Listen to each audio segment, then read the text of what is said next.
Bapak Ibu yang terkasih dalam Tuhan, bagaimana kabarnya hari ini? Luar biasa. Luar biasa, puji Tuhan.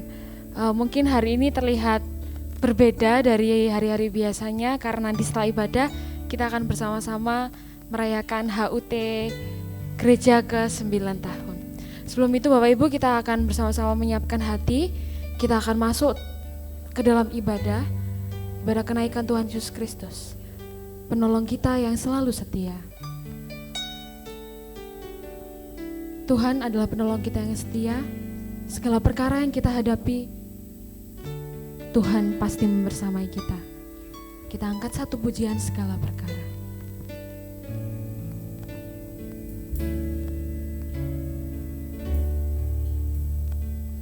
Segala perkara dapat ku tanggung di dalam Dia yang memberi kekuatan. Tuhan Yesus penolong dan sahabat, tetap percaya Tuhan setia.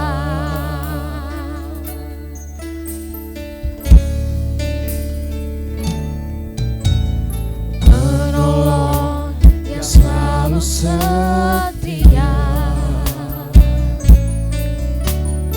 memenuhi keperluanku. Tak pernah Dia mengecewakan.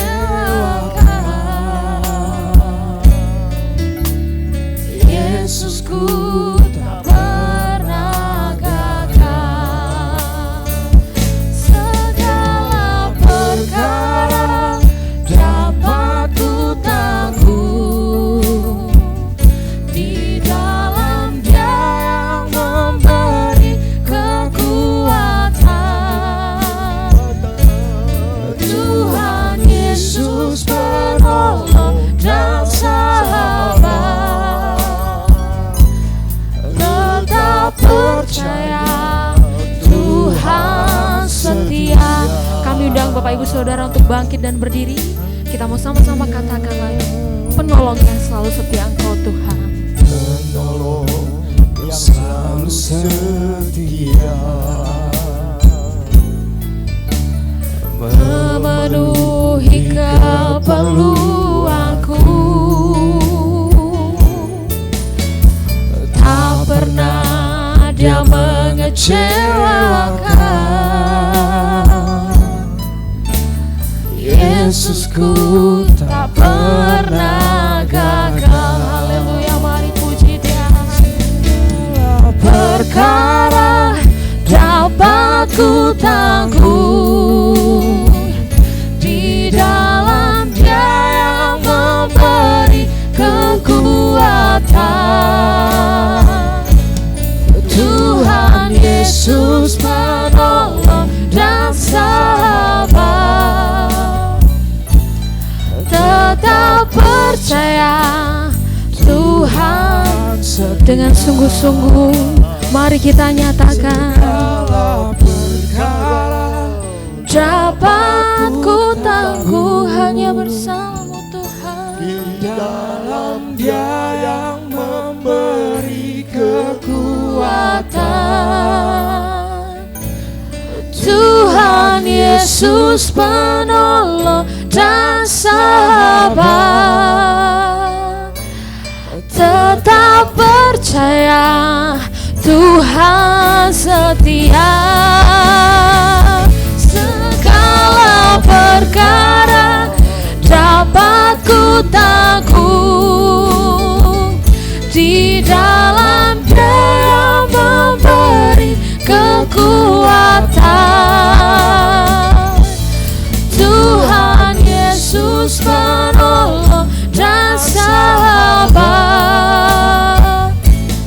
tetap percaya Tuhan setia. Tetap percaya Tuhan setia. Tetap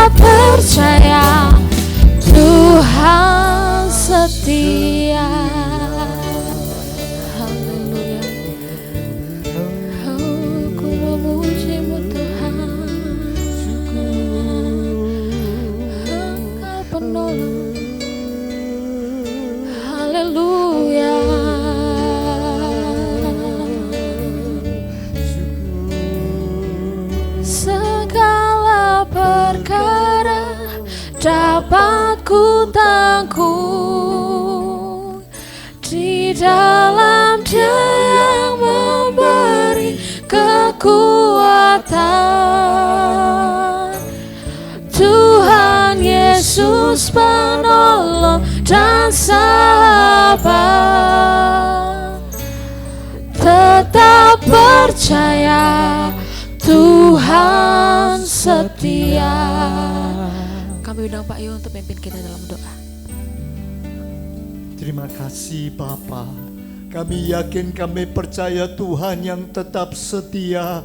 Tuhan tidak pernah mengingkari janjinya. Tuhan juga yang sudah ada di tengah-tengah kami. Engkau melawat kami, Engkau menyapa kami, Engkau menyambut setiap kami. Terima kasih Bapa, terima kasih. Biarlah urapan-Mu, biarlah Roh Kudus-Mu yang menguasai ibadah kami dari awal, pertengahan sampai akhirnya dengan pertolongan Tuhan. Dan kami boleh melihat, oh Tuhan, ada kegerakan luar biasa, ada damai dan sukacita, ada sejahtera dalam kehidupan kami, sehingga kami boleh memuliakan Engkau.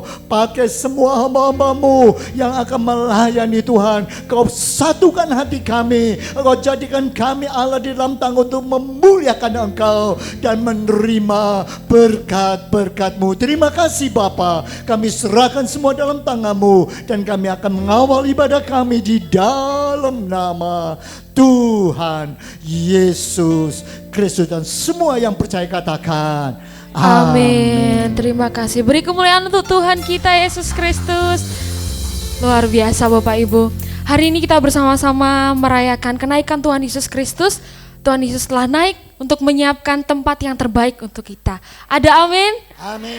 Dan kita patut mengucap syukur untuk hal itu. Oleh karena itu kita akan sama-sama nyanyikan Ku Naikkan Syukurku Tuhan.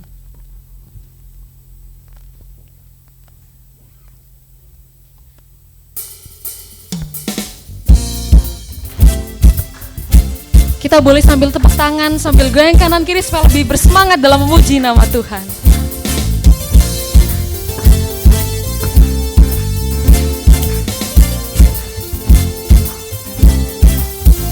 Kasih yang begitu besar, lebih kuat dari dosa.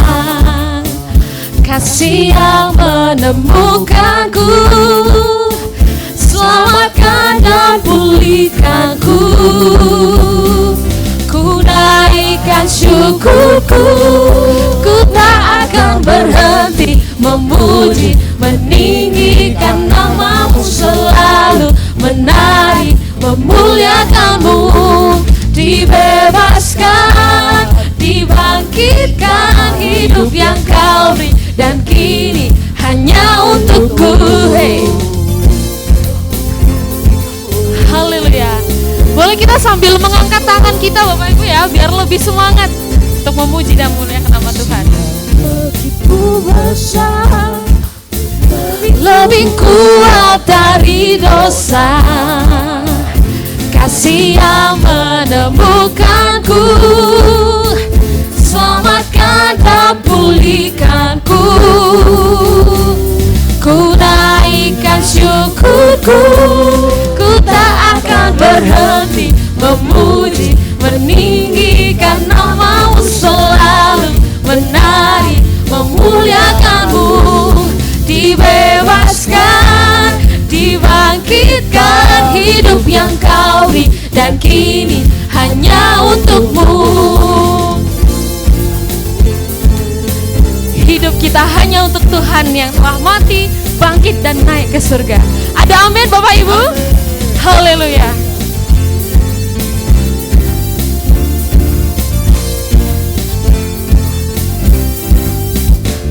Ku naikkan syukurku, ku naikkan syukurku, tak akan berhenti memuji, meninggikan nama-Mu selalu, menari, memuliakan-Mu. Dibebaskan, dibangkitkan, hidup yang Kau beri, dan kini hanya untukku. Tak akan berhenti memuji, meninggikan menari memuliakan-Mu. Dibebaskan, dibangkitkan, hidup yang Kau beri, dan kini hanya untuk-Mu. Hidup yang Kau beri, dan kini hanya untuk-Mu. Hidup yang Kau beri, dan kini hanya untuk-Mu. Haleluya, puji nama Tuhan. Luar biasa, tidak henti-hentinya kita mensyukuri kebaikan Tuhan Yesus Kristus. Amin. Benar, Tuhan Yesus sangat baik. Kita akan kembali tetap memuji Tuhan. Kita mau sama-sama katakan Allah itu baik. Di dalam setiap kehidupan kita, Dia selalu menolong kita. Amin. Allah itu baik.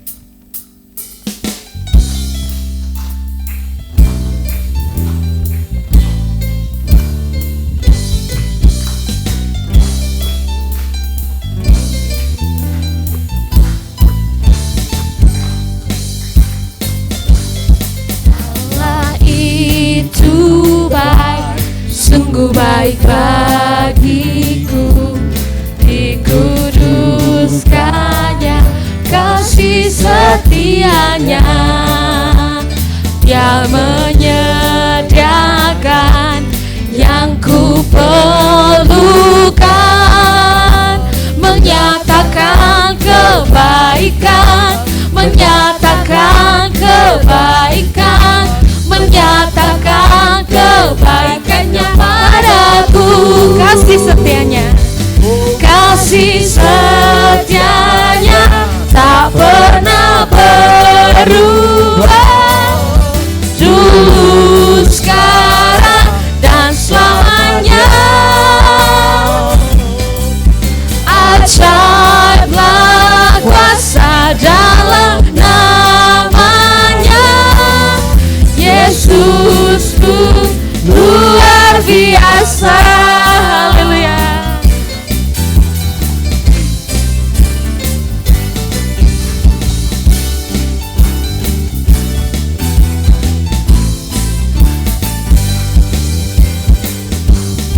Allah itu baik, sungguh baik bagiku. Ditunjukkannya kasih setianya. Dia menyediakan yang ku perlukan, menyatakan kebaikan, menyatakan kebaikan, menyatakan kebaikannya padaku. Kasih setianya tak pernah berubah.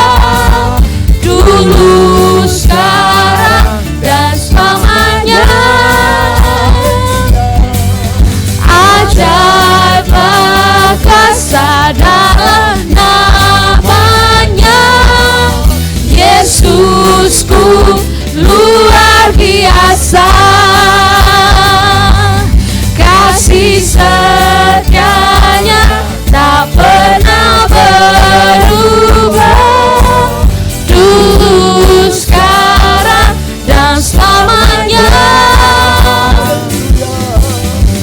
Ajaiblah kuasa dalam namanya. Yesusku luar biasa. Yesusku luar biasa. Yesusku luar biasa. Yesusku luar biasa. Beri tepuk tangan untuk Tuhan kita yang sungguh luar biasa. Amin.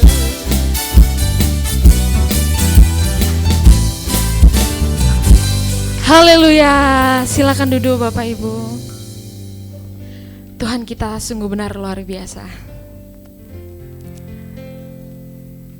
Dalam setiap perkara yang akan kita hadapi, Tuhan pasti peduli, Tuhan pasti mengerti. Kita akan sama-sama menyiapkan hati kita untuk menerima kebenaran firman-Nya. Kita mau nyanyikan Allah peduli.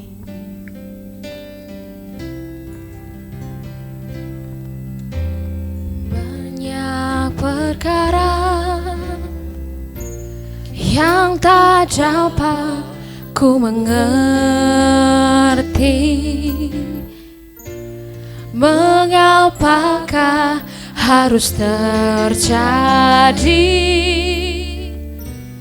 di dalam kehidupan ini? Satu perkara yang ku simpan dalam hati, tiada sesuatu kan terjadi tanpa Allah peduli. Allah mengerti, Allah peduli segala persoalan yang kita hadapi. Tak akan pernah dibiarkannya ku bergumul sendiri, sebab Allah mengerti. Allah akan selalu mengerti. Satu perkara yang ku simpan dalam hati, tiada sesuatu kan terjadi tanpa Allah peduli. Allah mengerti, Allah peduli segala persoalan yang kita hadapi. Takkan pernah dibiarkannya ku bergumul sendiri, sebab Allah mengerti. Dengan hati kita mau yakini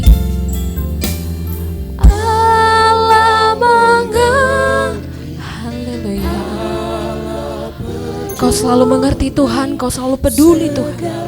Segala persoalan, banyak persoalan yang kita hadapi, tapi ku tahu Engkau tidak akan pernah meninggalkan kita Tuhan.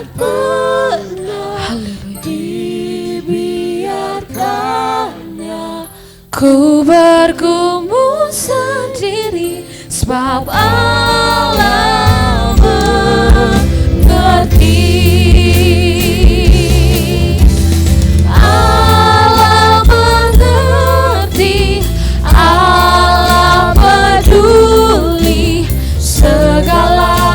Persoalan yang kita hadapi tak akan pernah dibiarkan. Ku bergumul sendiri, sebab Allah mengerti.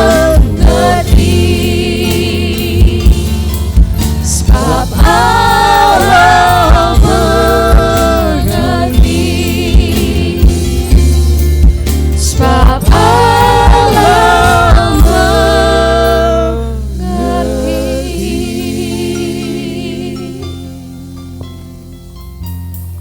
Terima kasih Tuhan. Ada banyak hal yang kami tidak pahami, yang kami tidak mengerti terjadi di dunia ini.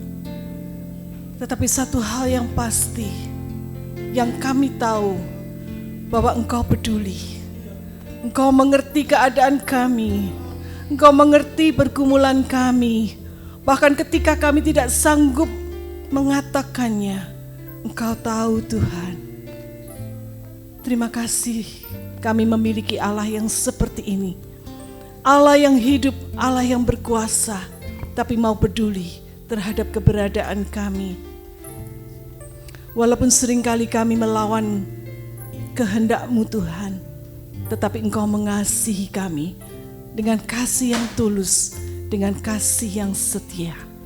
Terima kasih Tuhan, terima kasih. Saat ini Tuhan kami mau mendengar firman-Mu, berbicaralah ya Tuhan. Pakai lidah mulut hamba-Mu ini untuk menyampaikan kebenaran firman Tuhan, menyampaikan isi hati-Mu, sehingga kami boleh mengerti apa makna kenaikan Kristus bagi hidup kami. Berkati setiap kami, setiap pujian yang sudah kami naikkan ke hadirat Bapa, biarlah ini boleh berkenan dan menyenangkan hati Tuhan di surga. Terima kasih Tuhan, kami serahkan waktu ini dari pertengahan hingga akhirnya di dalam pimpinan Tuhan saja, di dalam nama Tuhan Yesus yang menjadi juru selamat kami panjatkan doa kami. Dan setiap kita katakan, amin. Silakan duduk saudara.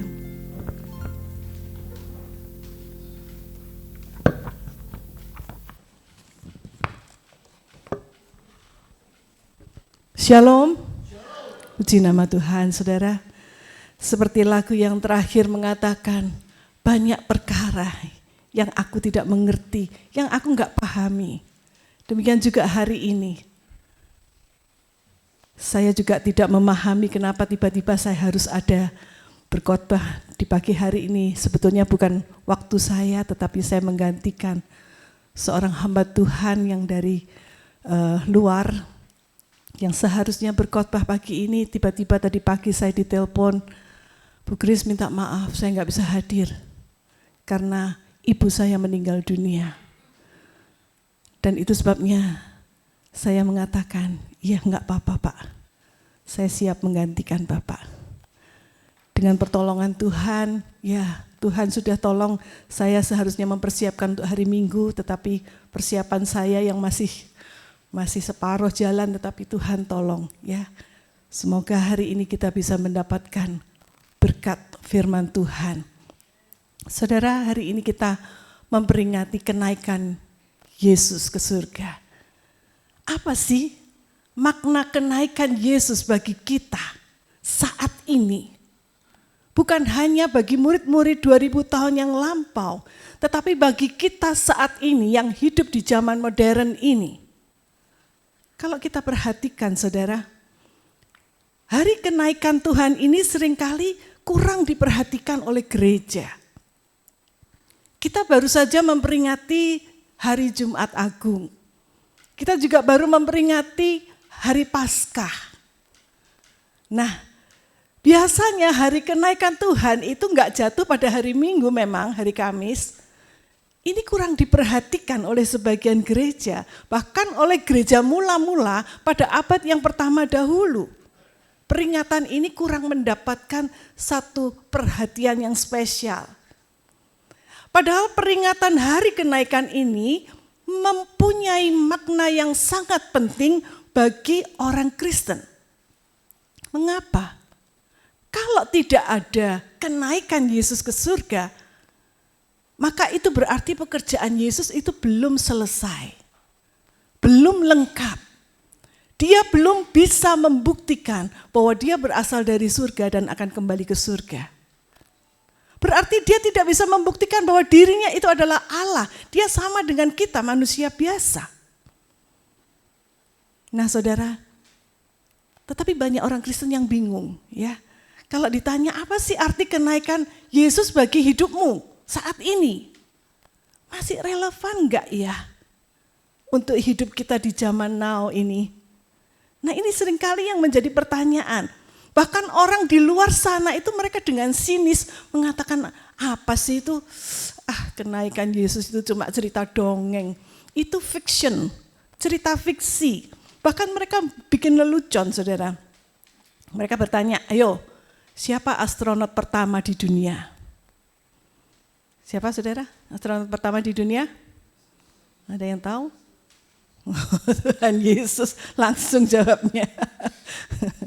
Ya mereka mengatakan bukan Yuri Gagarin ya, bukan kosmonot Rusia itu yang tahun 1961 itu, tapi Tuhan Yesus, dia adalah astronot pertama di dunia yang naik ke surga tanpa perlengkapan apa-apa, tanpa pesawat atau jet atau apa namanya, nggak tahulah.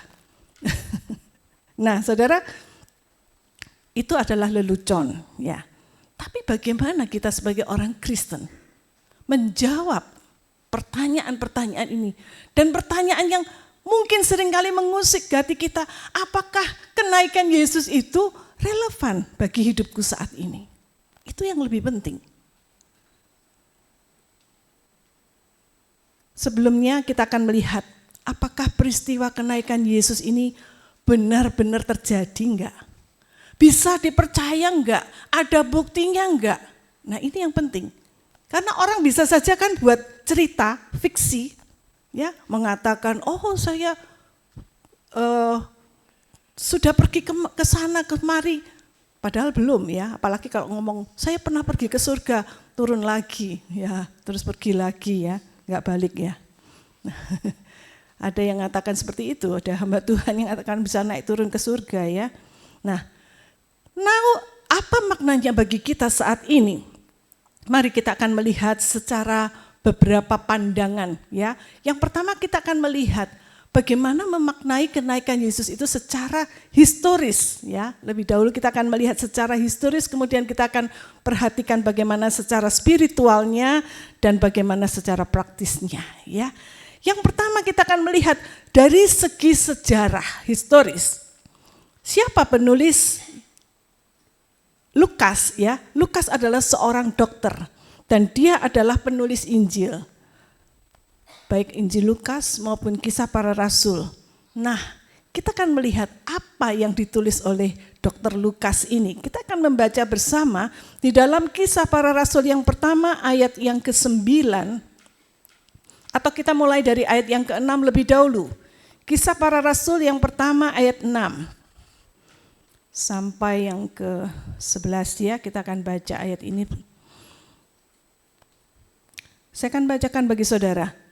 Maka bertanyalah mereka yang berkumpul di situ, Tuhan, maukah engkau pada masa ini memulihkan kerajaan bagi Israel? Siapa mereka yang dimaksud di sini? Mereka ini adalah murid-murid Yesus. Dan murid-murid menanyakan, maukah engkau memulihkan kerajaan bagi Israel? Ayat 7, jawabnya, engkau tidak perlu mengetahui masa dan waktu yang ditetapkan Bapa sendiri menurut kuasanya.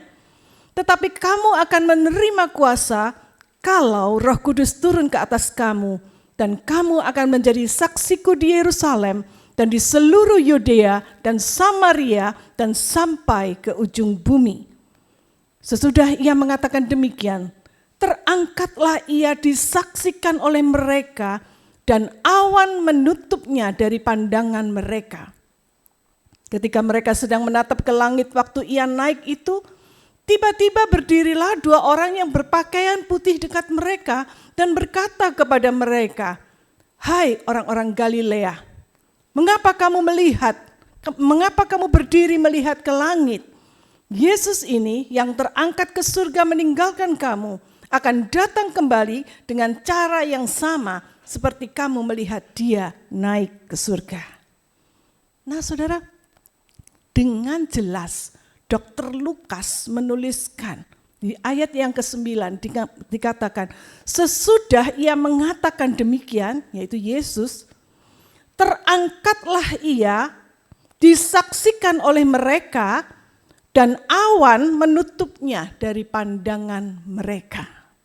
Nah saudara, kalau kita melihat, Lukas mencatat dengan teliti bagaimana Yesus itu terjadinya peristiwa ini di mana. Kalau saudara baca di dalam Lukas pasal yang ke-24 ayat 50, di situ dikatakan terjadinya itu di dekat Betania. Ya, ini. Lalu Yesus membawa mereka keluar kota sampai dekat Betania. Di situ ia mengangkat tangannya dan memberkati mereka. Jadi peristiwa ini terjadi di Betania, saudara. Nah, dan peristiwa ini terjadi 40 hari setelah kebangkitan Yesus, yaitu setelah hari Paskah. 40 hari. Nah, Lukas juga mencatat bahwa saat Yesus terangkat naik ke surga, peristiwa itu disaksikan oleh banyak orang, yaitu murid-muridnya. Dan terjadi tepat di depan mata mereka. Ya, kalau dalam terjemahan bahasa Inggris dikatakan before their very eyes. Persis di depan mata mereka, tiba-tiba Yesus naik, terangkat ke awan-awan, dan setelah itu tertutup oleh awan dan lenyap. Pertanyaannya, kenapa Yesus harus nunggu 40 hari? Setelah dia bangkit baru dia naik ke surga. Kenapa enggak saat waktu dia bangkit terus tiba-tiba plus naik ke surga? Kenapa harus nunggu 40 hari? Ada yang bisa jawab kira-kira? Apa ya saudara kalau menurut saudara?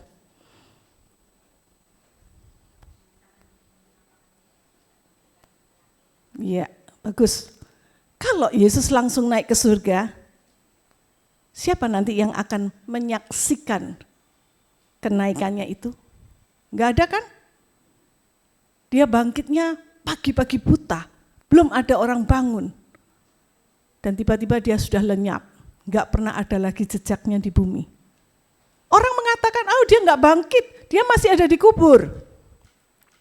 Tapi ketika dia bangkit, dia menampakkan diri kepada siapa?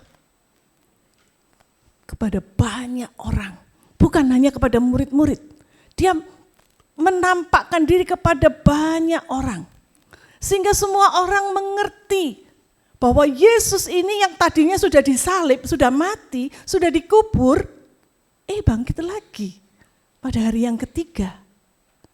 Mereka menyaksikan dengan mata kepala sendiri bagaimana Yesus itu bangkit. Dan Yesus bisa berbicara dengan mereka, Yesus bisa bersama-sama dengan mereka, makan bersama dengan mereka lagi. Baru setelah 40 hari kemudian, Yesus terangkat naik ke surga dengan disaksikan oleh murid-muridnya. Nah, kita lihat, Yesus sengaja mengulur waktu agar dia bisa bertemu dengan banyak orang. Dan dia naik ke surga, bukan terbang dengan sayap, bukan pakai pesawat, bukan pakai roket. Tapi di sini Yesus ingin membuktikan bahwa dia melampaui gravitasi bumi. Dia melampaui hukum alam. Dia melampaui manusia biasa. Dia bukan seperti kita manusia yang diperintah oleh hukum alam. Tetapi dia adalah Allah, pribadi Allah Tritunggal yang kembali ke rumahnya di surga sana. Saudara, kalau saudara perhatikan mulai sejak kelahirannya, Yesus sudah dinubuatkan ribuan tahun sebelum dia lahir ke dunia oleh para nabi.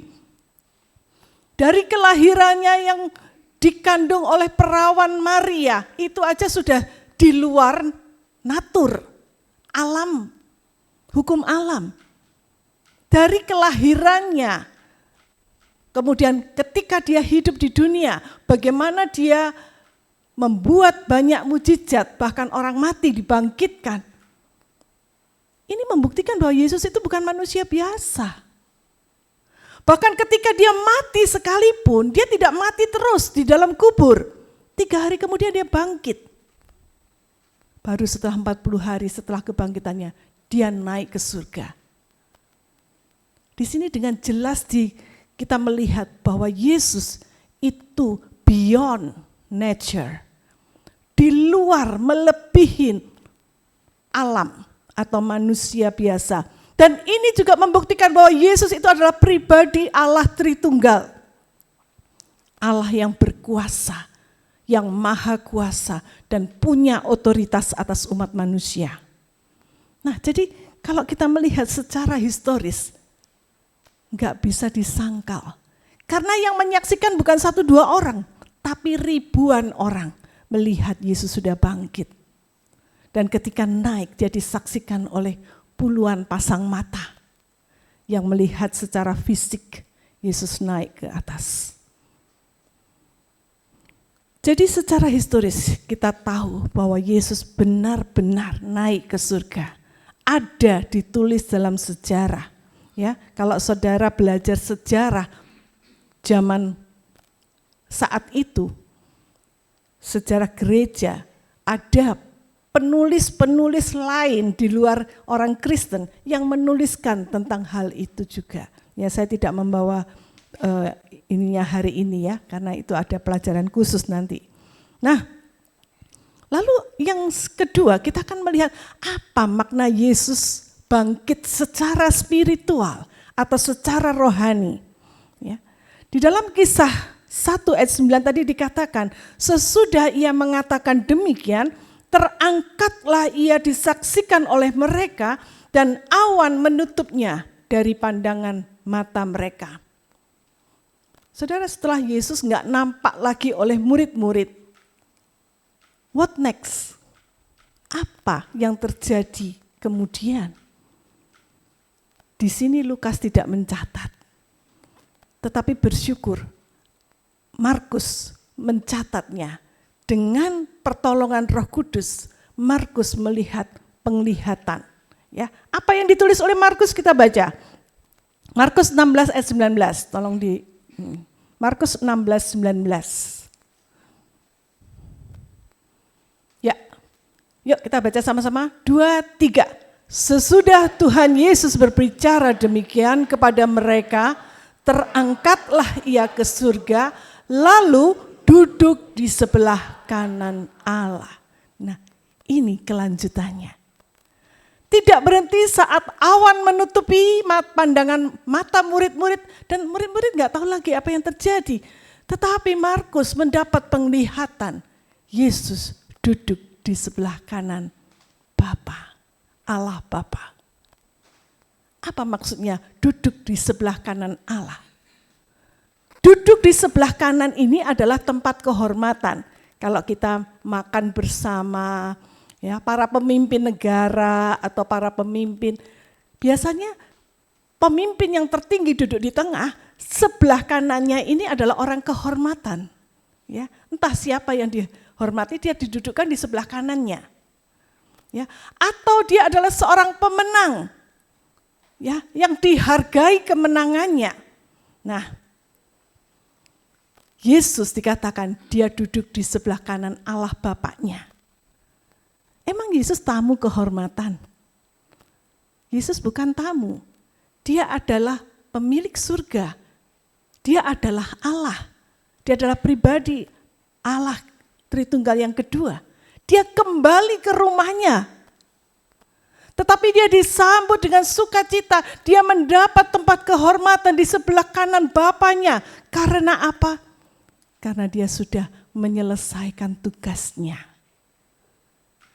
Dia sudah menyelesaikan misinya datang ke dunia untuk mati bagi menebus dosa umat manusia.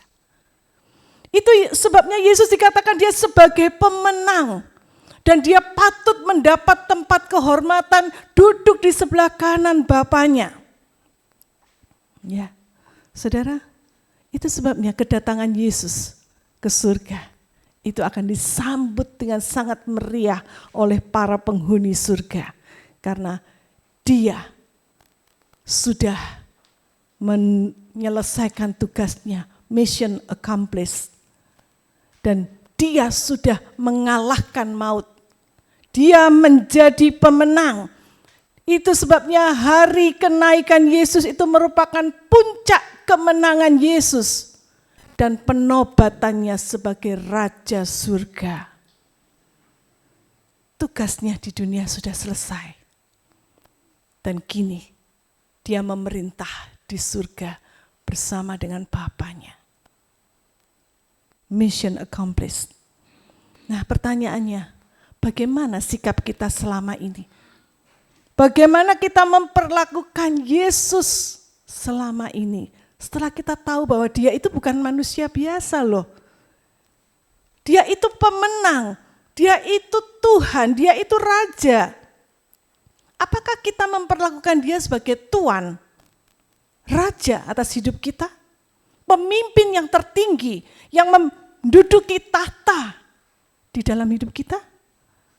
Atau kita melihat Yesus itu hanya sebagai seorang yang menolong kita seperti pembantu kita.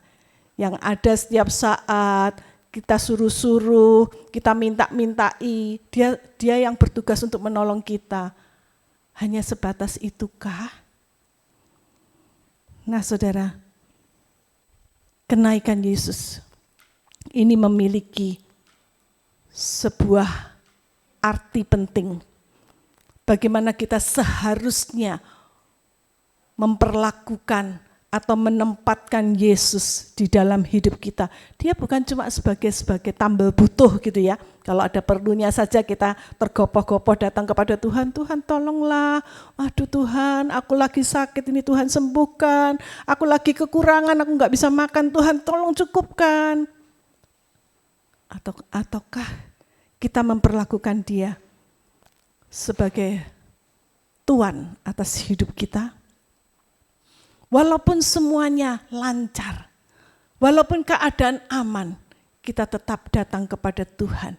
Kita tetap menganggap dia sebagai penolong kita yang setia. Pemilik hidup kita yang mengatur segala sesuatu dalam hidup kita. Kalau kita memanggil dia Tuhan, Yesus, berarti itu kita menuhankan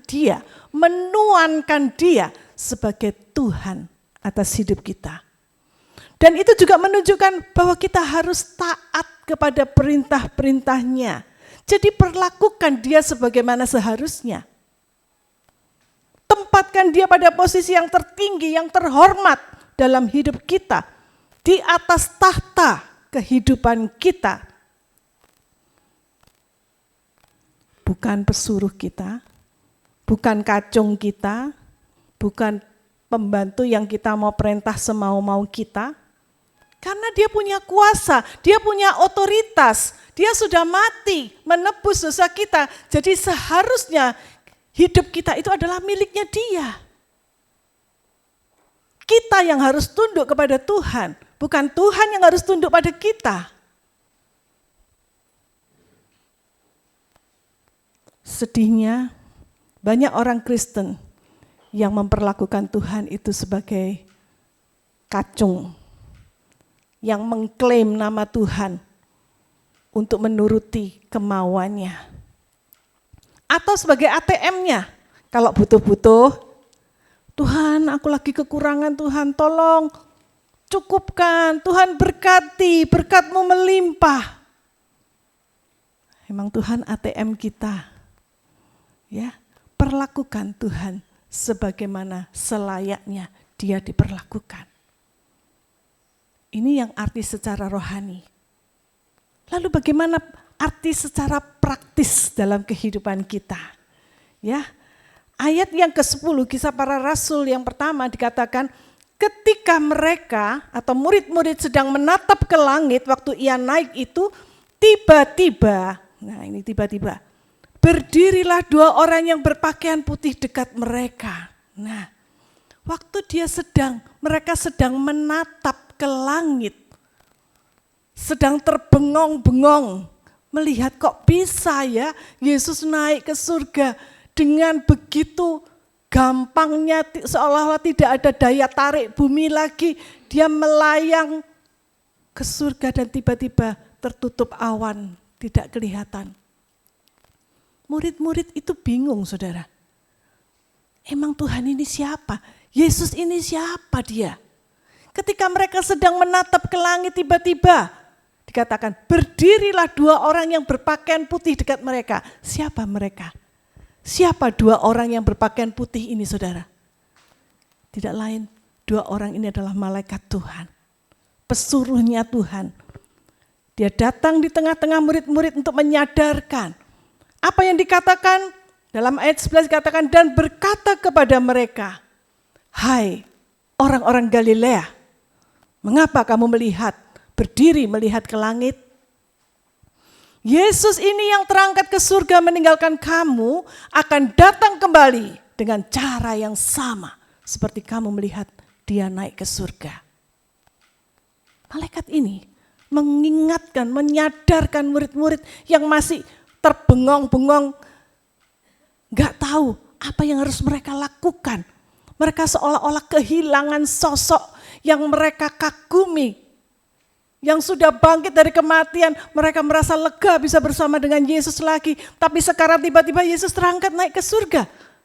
Itu yang membuat mereka takut mungkin, khawatir.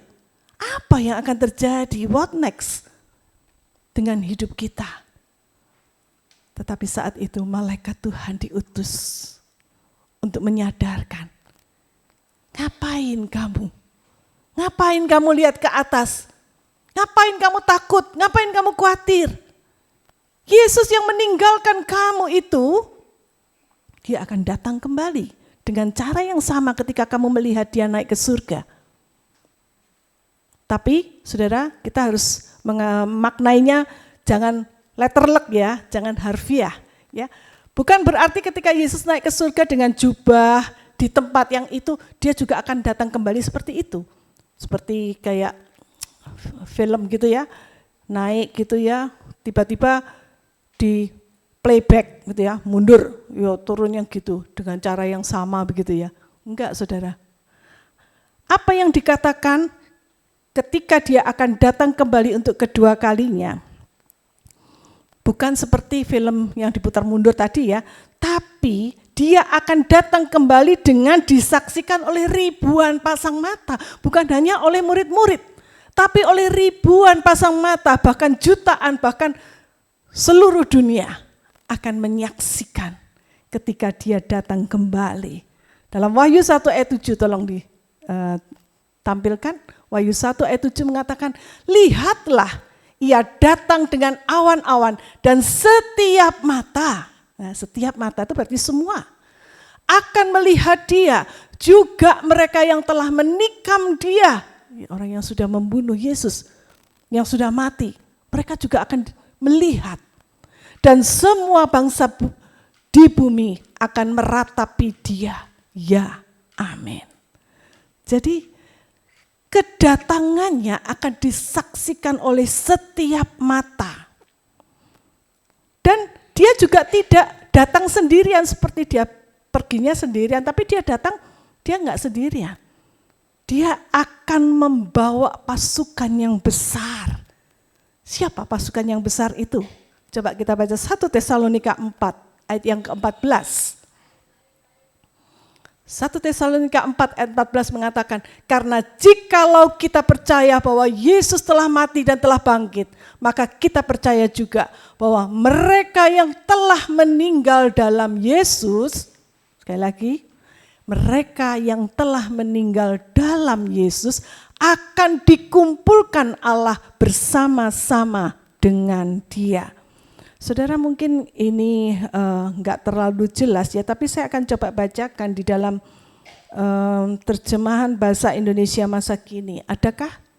Enggak ada ya, 1 Tesalonika ya, pasal yang keempat, ayat 14. Di situ dikatakan, karena jikalau kita percaya bahwa Yesus telah mati dan telah bangkit, maka kita percaya juga bahwa mereka yang telah meninggal dalam Yesus akan dikumpulkan Allah bersama-sama dengan Dia. Ya. Jadi semua orang yang sudah mati terlebih dulu itu akan dikumpulkan bersama-sama dengan Yesus dan akan turun bersama dengan Yesus ke dunia dalam kedatangan Tuhan yang kedua kali. Jadi saudara, kita tahu bahwa kenaikan Yesus ini tidak tanpa makna, ya. Kenaikan Yesus ini menjadi suatu peringatan bagi kita bahwa ketika dia naik, dia akan turun. Pertanyaannya mungkin, kapan dia akan turun? Kapan dia akan datang kembali yang kalinya? Tidak ada seorang pun yang tahu kapan. Firman Tuhan mengatakan dia akan datang seperti pencuri. Tapi dia bukan pencuri, seperti pencuri dengan cara seperti pencuri. Artinya enggak pakai kulon nuwun, datangnya tiba-tiba, enggak pakai permisi, tiba-tiba saja dia sudah datang. Kalau kita enggak siap, kalau pemilik rumah tidak siap, maka rumahnya akan kebobolan. akan habis harta bendanya. Atau ketika dia pergi, malingnya yang membobol masuk ke dalam rumah dan menghabiskan seluruhnya. Demikian dengan cara seperti itu Yesus datang juga tiba-tiba tanpa kita sadari. Tiba-tiba dia sudah datang. Pak Riko tadi pagi mengatakan, ayah saya meninggal pada saat kenaikan Yesus. Sekarang ibu saya meninggal pada hari kenaikan Yesus. Gak ada yang tahu kan? Gak ada yang nyangka kan? Tetapi itulah yang terjadi. Yesus datang tanpa kita ketahui kapan waktunya. Itu sebabnya yang harus kita lakukan adalah mempersiapkan diri selama menanti kedatangan Yesus yang kedua. Be ready at any time. Saat menunggu kedatangan Tuhan, gunakan waktu yang ada. Selamatkanlah waktumu, ya. Kalau itu terjemahan lama ya. Kita baca Efesus 5 ayat 16. Efesus 5 ayat 16. Yuk kita baca sama-sama 2, 3. Dan pergunakanlah waktu yang ada karena hari-hari ini adalah jahat. Gunakan waktu yang ada, setiap kesempatan yang Tuhan berikan, gunakan. Be ready. Karena waktu ini adalah waktu yang jahat. Ada banyak kejahatan dosa merajalela di sekitar kita. Kalau saudara setel video, TV saja ya, saya tuh jarang nonton TV. Kalau nonton itu isinya berita-berita yang membuat hati saya, aduh kenapa ya, kok seperti ini, yang kecelakaan lah, yang musibah, yang kejahatan terjadi di mana-mana. Pembunuhan, wanita dimasukkan koper, dan seterusnya dan seterusnya. Rasanya menyesakkan hati ya. Itu yang terjadi, dunia kita saat itu jahat. Itu sebabnya gunakan sebaik-baiknya setiap kesempatan yang ada padamu. Gunakan. Jangan sia-siakan. Ya, saya teringat lagu. Selamatkanlah waktumu. Detik-detik di dalam hidupmu. Waktu-waktu ini waktu yang jahat, sungguh-sungguh jahat.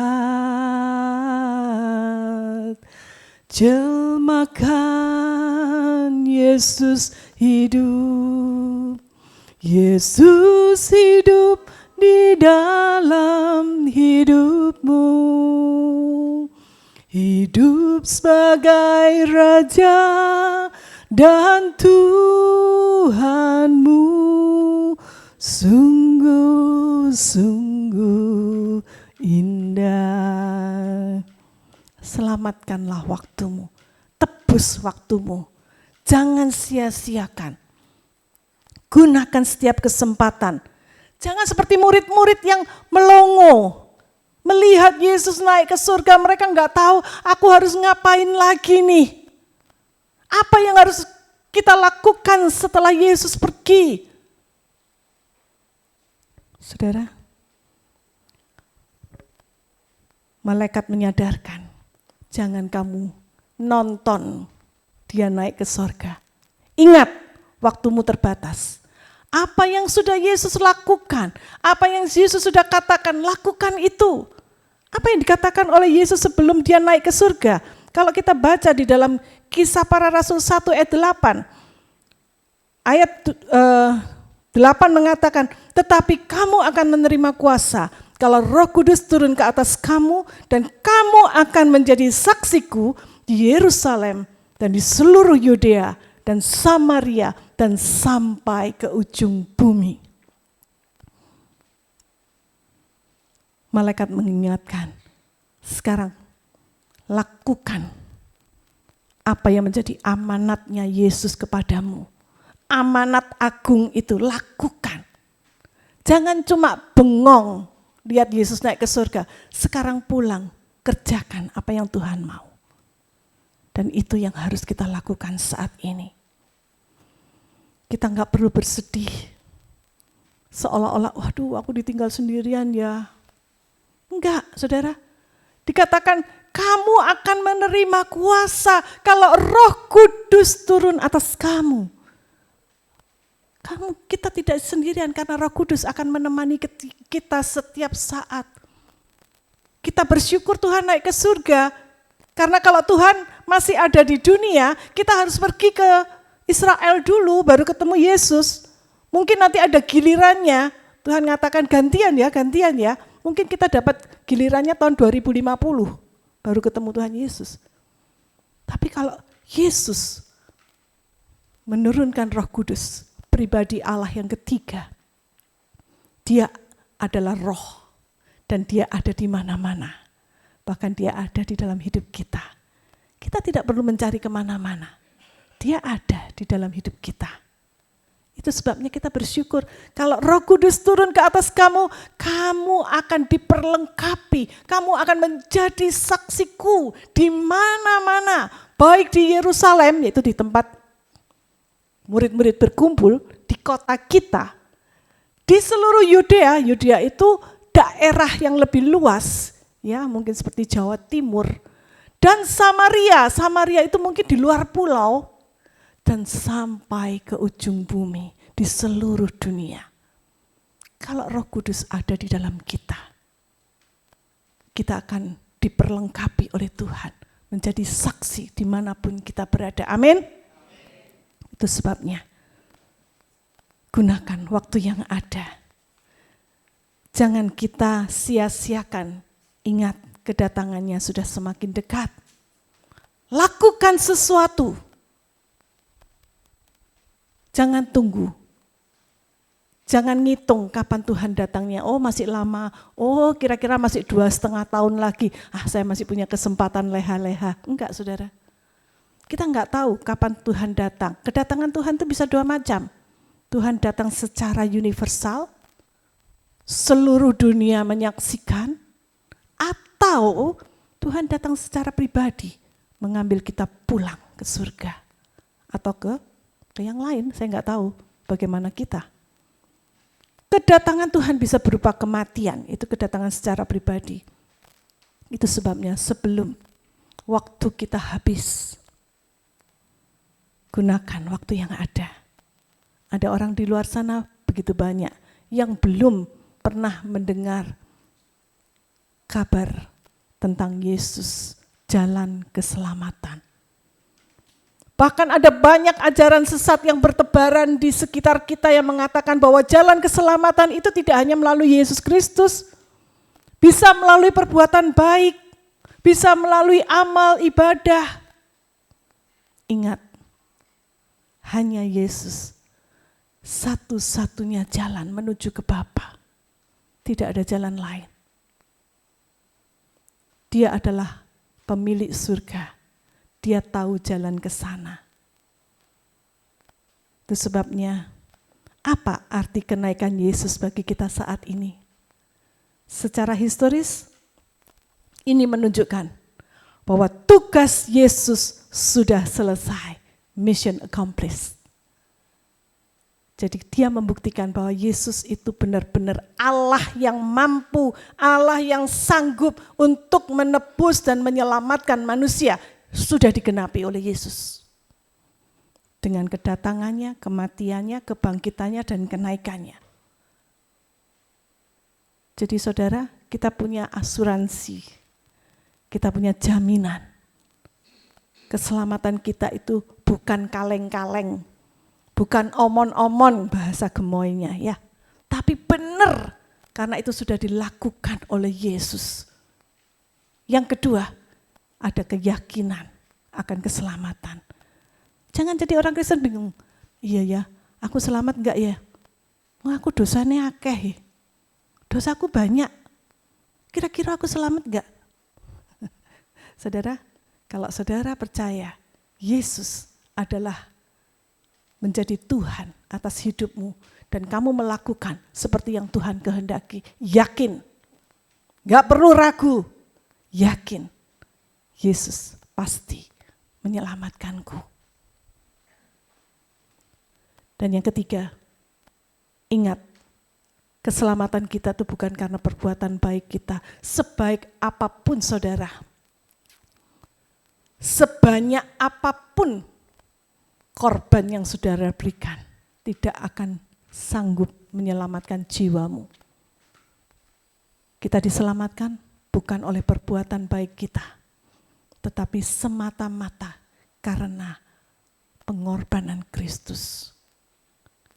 Karena Yesus sudah menyelesaikan tugasnya di bumi, itulah yang menjadi jaminan kita akan keselamatan. Bagaimana kita memaknai kenaikan Yesus secara spiritual atau secara rohani? Kita tahu saat ini Yesus sudah naik ke surga. Dia ada di sana. Dia berada di sebelah kanan Bapa. Dan dia sedang melanjutkan tugasnya di sana, bukan lagi di bumi. Di bumi dia sudah selesai, tapi sekarang dia melanjutkan tugasnya di surga untuk kita. Sebagai apa? Sebagai perantara, sebagai imam besar yang berdoa untuk kita, untuk keselamatan, untuk kita kepada Bapa. Dia adalah imam besar kita di surga. Dia tahu setiap kelemahan saudara, pergumulan saudara, sakit penyakit saudara, dia tahu dan dia berdoa kepada Bapa. Dan yang kedua, secara rohani dia katakan, aku sudah gak ada lagi bersama-sama kamu secara fisik. Tapi aku bersama dengan kamu di dalam roh. Roh Kudus itulah yang diberikan kepada murid-murid pada hari Pentakosta. Roh Kudus yang sama ada di dalam hidupmu, hidup saya. Roh Kudus itulah yang akan menjadi penolong yang setia, yang setiap saat mendampingi kita. Yang ada dimanapun tanpa batas wilayah, batas waktu. Dia ada bersama dengan kita. Itu sebabnya kita gak perlu ragu lagi. Dan yang ketiga, bagaimana secara praktis. Jangan takut atau khawatir akan masa depanmu. Karena kita punya Roh Kudus. Roh yang lebih besar itu ada di dalam hidup kita. Amin. Takut sama iblis, takut sama setan? Gak perlu. Karena Roh Kudus itu ada di dalam hidup kita dan itu lebih besar. Dan yang kedua, be ready at any time. Ingat, dia akan datang segera. Kapan kita gak tahu. Tapi waktunya tidak akan lama lagi. Semakin hari semakin dekat, semakin hari semakin dekat. Ya. Itu sebabnya jangan sampai lengah. Jangan sampai kita undur dari Tuhan. Jangan sampai kita meremehkan ibadah kita. Karena kita tidak tahu waktunya kapan Tuhan datang kembali. Amin. Biarlah peringatan kenaikan Yesus hari ini menolong kita. Kita tidak berjuang sendirian di dunia ini. Dan kita bisa berkata dengan hati yang teguh, dengan keyakinan. Segala perkara dapat kutanggung di dalam Dia yang memberi kekuatan kepadaku. Amin. Mari kita nyanyikan lagu ini. Penolong yang selalu setia. Dialah penolong yang selalu setia. Yesus tidak lagi ada di dunia, tetapi dia ada dalam bentuk Roh Kudus. Dialah penolong yang setia, yang selalu bersama dengan kita dan memenuhi segala keperluan kita.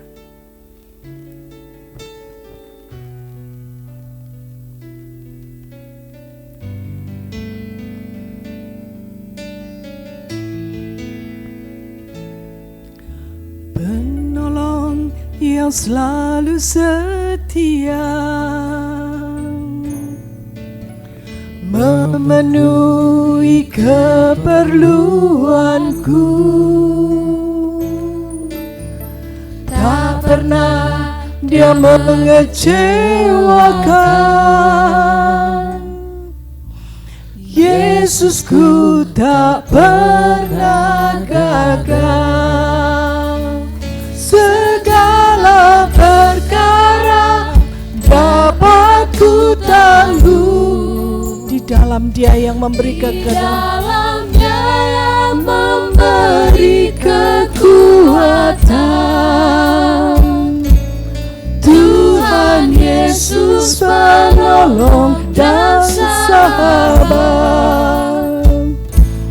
Tetap percaya Tuhan setia. Saya mengundang kita untuk bangkit berdiri bersama. Katakan, penolong yang selalu setia, memenuhi keperluanku. Tak pernah Dia mengecewakan. Yesusku tak pernah gagal. Segala perkara dapat ku tanggung. ya Tuhan benar. Di dalam-Nya yang memberi kekuatan.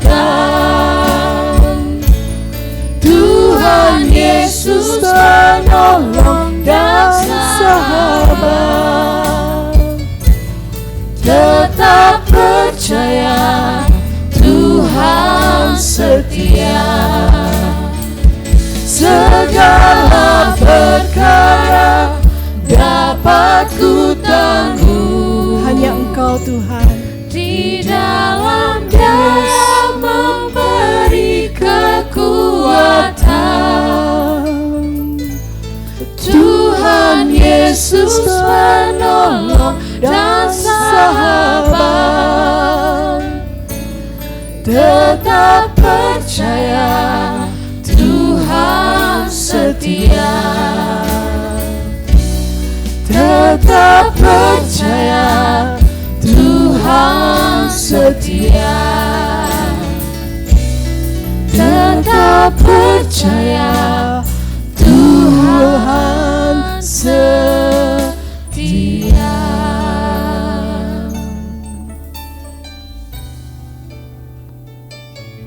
Kami tidak ragu lagi Tuhan. Kami tidak takut akan masa depan kami. Karena Engkau adalah penolong yang setia. Engkau ada bersamaku setiap saat dalam hidupku.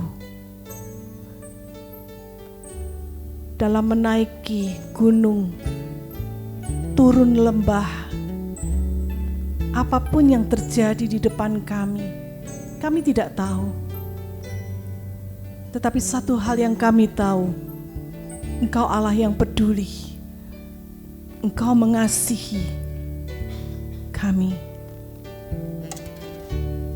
Itu sebabnya kami dengan yakin dapat mengatakan segala perkara dapat kami tanggung bersama dengan Engkau Tuhan, yang sudah membuktikan diri-Mu, yang sudah mati untuk kami, yang sudah bangkit dan kini naik ke surga untuk menjadi perantara kami. Engkau yang berdoa kepada Bapa untuk kami Tuhan. Kami tidak ditinggalkan sendirian karena Roh Kudus bersama dengan kami setiap saat. Dan ingatkan kami senantiasa bahwa kedatangan-Mu yang kedua tidak akan lama lagi. Itu sebabnya biarlah kami boleh terus berjaga-jaga dan berdoa. Setiap saat kalau Tuhan datang kami siap. Kalau Tuhan panggil kami pulang kami siap. Biarlah Roh Kudus menolong kami dalam menjalani hari-hari ke depan ini. Dan kami akan pulang dengan sebuah keyakinan baru.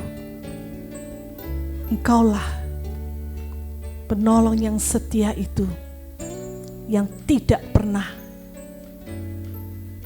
tidak sanggup menolong kami. Engkau yang punya otoritas atas hidup kami, mulai hari ini sampai Tuhan datang kembali. Terima kasih Bapa, terima kasih. Di dalam nama Tuhan Yesus Kristus kami panjatkan doa kami. Dan setiap kita katakan, amin. Silakan duduk saudara. Firman Tuhan yang sungguh memberkati. Tiba saatnya kita akan bersama-sama menghimpun persembahan yang telah kita siapkan. Sambil persembahan dihimpun, kita akan pujikan Kami Terima.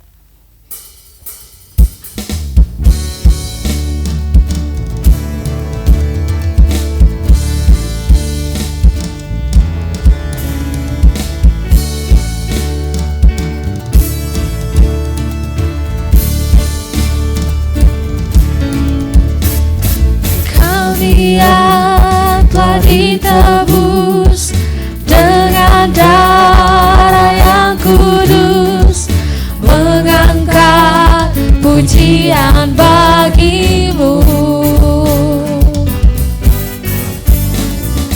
Kami bait kudusmu sebagai bukti karyamu, nyatakan Kau besar dan hidup. Berlari sampai tujuan, mendapatkan mahkota kekal. Kami terima kuasa-Mu Tuhan, kami terima kemenangan yang Engkau sediakan untuk kami bawa di setiap langkah. Di hadapan-Mu kami berdiri, kepada-Mu kami kan pergi. Di situ pasti mukjizat-Mu terjadi. Kami undang untuk bangkit dan berdiri. Kita akan pujikan pujian ini sekali lagi. Kami terima kuasa-Mu Tuhan. Kami yang telah ditebus dengan darah yang kudus, mengangkat pujian bagi-Mu. Kami bait kudus-Mu sebagai bukti karya-Mu, nyatakan Kau besar dan hidup.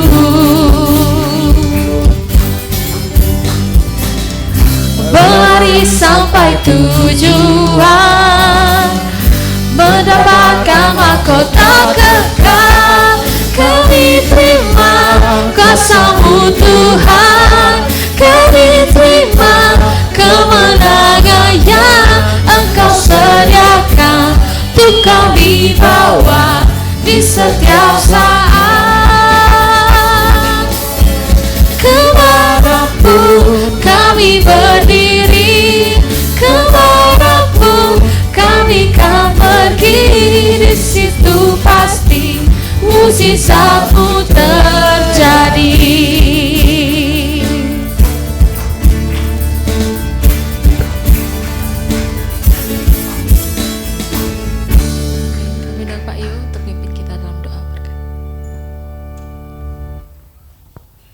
Terima kasih Bapa, terima kasih untuk keyakinan yang Tuhan berikan.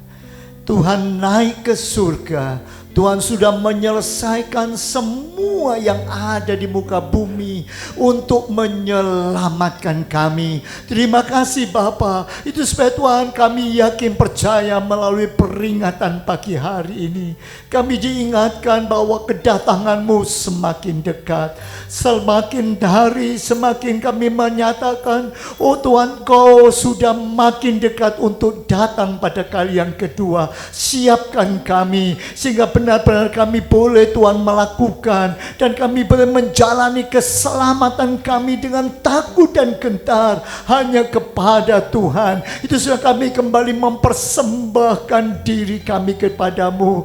Terimalah persembahan kami Bapa, sehingga persembahan ini boleh menjadi suatu bau dupa yang harum di hadapanmu, dan benar-benar Tuhan disukakan. Kami semakin dekat, kami semakin menyenangkan hati Tuhan, dan Tuhan dipermuliakan. Terima kasih Bapa, terima kasih.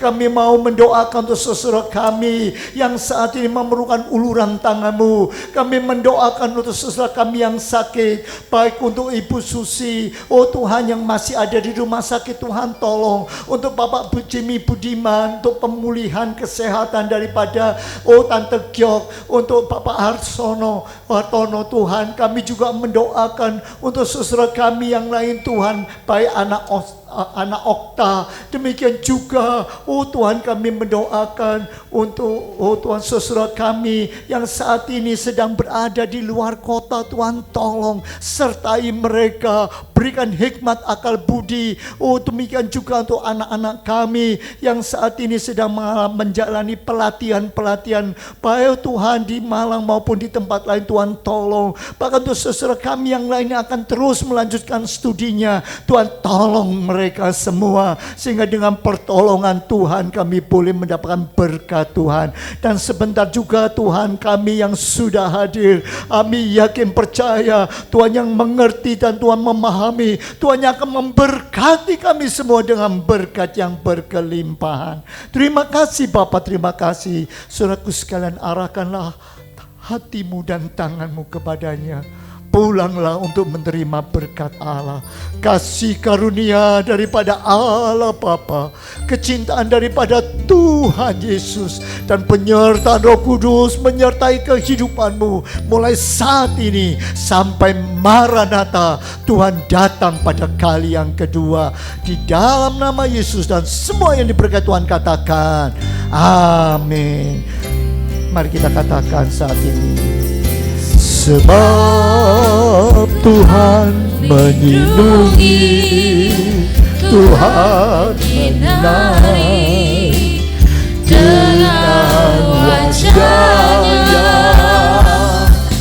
memberi kasih karunia, damai sejahtera. Tuhan Yesus berkati. Sekali lagi katakan. Tuhan lindungi, Tuhan menyinari dengan wajah-Nya, memberi kasih karunia, damai sejahtera. Tuhan Yesus berkati. Memberi kasih karunia, damai sejahtera. Tuhan Yesus berkati.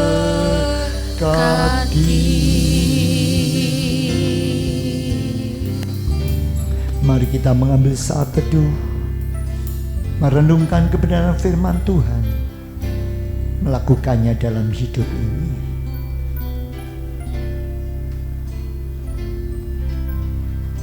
Amin.